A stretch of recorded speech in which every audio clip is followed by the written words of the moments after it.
বগুড়ায় আলুর বাম্পার ফলনে স্বপ্ন বুনছেন চাষিরা। বগুড়ার শেরপুরে আলুর বাম্পার ফলনের আশায় আলু চাষিরা পরিচর্যায় ব্যস্ত সময় পার করছেন। বৈরী আবহাওয়ার কবলে না পড়লে এবার আলুর বাম্পার ফলনের আশা করছেন এবং স্বপ্ন বুনছেন এই উপজেলার চাষিরা।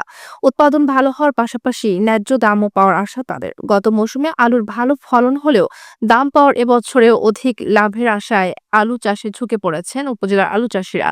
বীজ সার সংকট সহ নানা প্রতিকূলতাকে পেছনে ফেলে বগুড়ার শেরপুরে আলু চাষে ব্যস্ত সময় পার করছেন কৃষানেরা। বিস্তারিত বগুড়া থেকে সহকর্মী সারোয়ার জাহানের প্রতিবেদনে। বগুড়া জেলার শেরপুর উপজেলার বাম্পার ফলনের স্বপ্ন দেখছেন আলু চাষিরা। বগুড়ার শেরপুরে আলুর বাম্পার ফলনের আশায় আলু চাষিরা পরিচর্যায় ব্যস্ত সময় পার করছে। বৈরী আবহাওয়ার কবলে না পড়লে এবার আলুর বাম্পার ফলনের আশা করছেন এবং স্বপ্ন বুনছেন এই উপজেলার আলু চাষিরা। উৎপাদন ভালো হওয়ার পাশাপাশি ন্যায্য দামও পাওয়ার আশা তাদের। গত মৌসুমের আলুর ভালো ফলন ও দাম পাওয়ায় এই বছরের অধিক লাভের আশায় আলু চাষে ঝুঁকে পড়েছেন উপজেলার আলু চাষিরা। বীজ সার সংকট সহ নানা উপকূলতাকে পিছনে ফেলে বগুড়ার শেরপুরে আলু চাষে ব্যস্ত সময় পার করছেন কিষানীরা। অল্প দিনের মধ্যেই আলুর বাজারজাত করা হবে। সেই আলুর গাছ পরিচর্যা হচ্ছে সমান তালেই। উপজেলার কৃষি সম্প্রসারণ অধিদপ্তর সূত্রে জানা যায়, এবছর আলু চাষের লক্ষ্যমাত্রা নির্ধারণ করা হয়েছে 2000 হেক্টর, কিন্তু বাস্তবে এর চাইতে অনেক বেশি পরিমাণ জমিতে আলু রোপণ করা হয়েছে। গত বছর আলু চাষে কৃষকরা লাভবান হওয়ার ফলে এবারও দ্বিগুণ উৎসাহে আলু চাষে ঝুঁকে পড়েন। সরেজমিনে গিয়ে দেখা যায় উপজেলার পড়শি, আমন, পানিসারা, বৌবাজার, দারুগ্রাম, খুর্তা, দক্ষিণ আমন, তালতা সহ বেশ কয়েকটি এলাকার মাঠ জুড়ে যেদিকে চোখ যায় সেদিকে শুধু দেখা যায় আলুর ক্ষেত। গাছ ভালো হয়েছে, আবহাওয়া অনুকূলে থাকলে আলুর ফলনও ভালো হবে বলে আশা করছেন তারা। তবে ক্ষেত থেকে আলু উত্তোলনের সময় কাঙ্ক্ষিত দাম পাবেন কিনা তা নিয়েই অনিশ্চয়তায় আছেন আলু চাষিরা। চাষিরা জানান, আলুর ক্ষেতের লক্ষণ দেখে ভালো মনে হচ্ছে, আর কিছুদিন গেলেই এসব জমি থেকে আলু তোলা হবে। খুবই ভালো হতে পারে, কারণ এবারে গাছ ভালো আছে। তো রোগবালা কেমন হচ্ছে? রোগবালাই নাই বললেই চলে। আপনার গাছ ভাঙ্গা বান্ধা হচ্ছে আপনার 2200 টাকা বিঘা। কাকা, আপনি কত বিঘা জমিতে আবাদ করছেন? 12 বিঘা। সারের দাম বেশি, বান্দার দাম বেশি, তাতে বিঘাকে নিম্নে 50,000 টাকা 60,000 টাকা খরচ। তাহলে আপনি এবারকে লাভ মানে লাভের আশা কি করতে পারতেছেন? লাভ হতে পারে না, আলুর বীজের দাম বেশি, সারের দাম বেশি। থেকে আপনি কোনো পরামর্শ দেয় বা কোনো কিছু হেল্প করে? না, কেউ কিছু পাইনি এখনো। আলু ধরেন ফলন ওই 140 মন, 20 মন বিঘাতে। হ্যাঁ, মোটামুটি খুব ভালো, রোগ নাই। তাতে কি ফলন আশা করতেছেন? হ্যাঁ, ফলন ভালো। ইতিমধ্যে আগাম জাতের কিছু কিছু জমির আলু বাজারে তোলা হয়েছে। দাম প্রতি কেজি 20 থেকে 25 টাকা বিক্রি হচ্ছে। তবে এখন বাজারে আলুর দাম ভালো থাকলেও সামনে আলু তোলার উপযুক্ত সময়ে দাম কমে যাওয়ার সম্ভাবনা রয়েছে। সবকিছুর দাম বেশি হয় গত বছরের তুলনায় এবার বিঘা প্রতি 10 থেকে 12,000 টাকার বেশি খরচ হচ্ছে। এবছরে বেড়েছে সার, কীটনাশক সহ শ্রমিকের ব্যয়।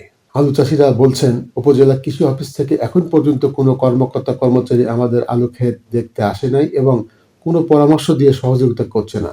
তাদের কাছ থেকে আলু চাষের পরিচর্যার সঠিক পরামর্শ পেলে আমরা অনেক লাভবান হতে পারতাম। 18 বিঘা। তাতে খরচ কেমন হচ্ছে? খরচ বিঘা পার বিঘাতে 1 লাখ টাকা। তাতে এবার আলু কি লাভ হওয়ার আশা করতেছেন? লাভ যদি দাম হয় তাহলে লাভ হবে না, কি হয়তো চালান উঠবে, কিন্তু দাম না হলে আমাকে মনে হয় বেমা কি শেষ। প্রতিবারের তুলনায় এবার যে আপনারা আবাদ করলেন তাতে কি খরচ বেশি? বেশি, অনেক বেশি, অনেক বেশি। সারের দাম বেশি, কীটনাশকের দাম বেশি, কামলার দাম বেশি, অনেক দাম বেশি। কৃষি অফিস থেকে আসে না? না, এখনো কেউ আসেনি কিছু অবস্থা আমাদের কাছে। এই যে আপনারা রোগ বালায় তারা কোনো পরামর্শ দিচ্ছে না? না, তারাও এখন আসেনি, তারা কোনো পরামর্শ নেই। এখন আমরা ওই কীটনাশক দোকানদারের কাছে যাই, এখন তাদের এখন যাই বলি, তারা যা দেয় সেটি আমরা লিয়ে ব্যবহার করি। তাতে এবার সরকারের কাছে আপনাকে চাওয়া কি? তাহলে এবার আমাকে এই আলুর দাম হতে হবে, আলুর দাম না হলে আমাদের কিছুই থাকবে না। আলুর বীজের আপনার এবার যে কৃষকের একটা সংকট ফালায় দিছে, এটা আপনার একদম একটা সিন্ডিকেটের ব্যবসা করছে। অন্তত এই ব্র্যাক আলুর উপরে কৃষকের একটা রাস্তা থাকে, এই রাস্তার বেসিস করে সবাই কম বেশি যারা 10 বিঘা 15 বিঘা বীজ আলু করবে, এরা ব্র্যাকের উপরে ভরসা করে থাকে। কিন্তু এবার এই যে আপনার ডিলার থেকে আরম্ভ করে আপনার যত নেতা খেতা করে হিসেব কিতাবে মনে করেন এই বীজের সিন্ডিকেটগুলো হচ্ছে এলে বলে শেষ নাই কে। কারণ এই কারণে অনেক কৃষক ক্ষতিগ্রস্ত হবে এবার। এ বিষয়ে শেরপুর উপজেলার কৃষি অফিসার ফারজানা আক্তারের নিকট মোবাইল ফোনের জানতে চাইলে তিনি বলেন, আমি এবং আমার অফিসাররা আলুর মাঠে পরিদর্শন করেছি এবং চাষিদের সঙ্গেও কথা বলেছি। আলু চাষিদের বিষয়ে কথা বলতে শেরপুর উপজেলা কৃষি অফিসে গিয়ে কোনো কর্মকর্তাকে অফিসে পাওয়া যায়নি। এ বিষয়ে বগুড়া জেলা কৃষি সম্প্রসারণ অফিসের উপপরিচালক মতলুবার রহমানের সঙ্গে মোবাইল ফোনে কথা বললে তিনি বলেন, জি, আমি নিজে কুসুম্বি গেছি, বিশালপুর গেছি, ব্যাপক এলাকা আমি ওখানে পরিদর্শন করছি, কারণ ওই এলাকায় তো স্ট্রিট ফাইটে একটু প্রবলেম হয়েছিল। এখন বর্তমানে সেখানে মাঠের অবস্থা ভালো আছে। আমরা এখানে যে ধরনের সহযোগিতা লাগে আমরা সেটা করবো ইনশাআল্লাহ। সেটা হচ্ছে ওই এলাকার চাষিদের দাবি উপজেলা কৃষি সম্প্রসারণ অফিস থেকে তাদেরকে কোনো রকম কোনো পরামর্শ এবং সহযোগিতা করা হচ্ছে না। এই বিষয়ে আপনার মতামতটা কি? না, আমাদের ইউনিয়ন পর্যায়ে উপসহকারী কৃষি কর্মকর্তারা প্রতিনিয়ত তারা গ্রাম এলাকায় ঘুরে বেড়াচ্ছেন। কারো কোনো সহযোগিতা লাগলে তাইলে সেটা দেওয়ার তো, এই পরামর্শ দেওয়ার তো কোনো সমস্যা আমি দেখি না। আপনি যদি আমার কাছে মোবাইলেও একটা পরামর্শ পান, আপনি অবশ্যই আমার পরামর্শ পাবেন যে আমার এই সমস্যা। না, ওনারা তো কৃষক ভাই, আপনি তো সাংবাদিক, ওনারা তো কৃষক।